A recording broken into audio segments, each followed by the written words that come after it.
Alright guys, I'm going to give you a quick rundown of why upgrading to a proper SAE LED fog light is important.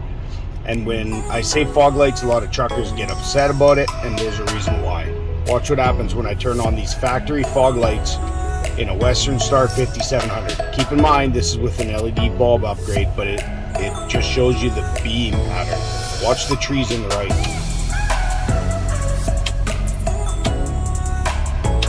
You see the cutoff line on the low beam just down the road right here.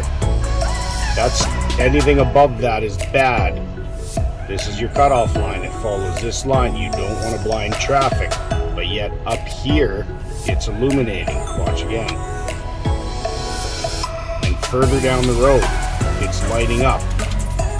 This is what gives fog lights a bad name, is pieces of crap like this. You talk about something like the Morimoto 4-banger, the Diode Dynamics SS3. These things have an absolutely beautiful beam pattern that you can aim, and they'll come across right here where it should be. You'll aim them properly. Nothing will be up ahead. That's the way it should be. This is some crap right here. Anyhow, stay tuned, guys. We'll talk soon.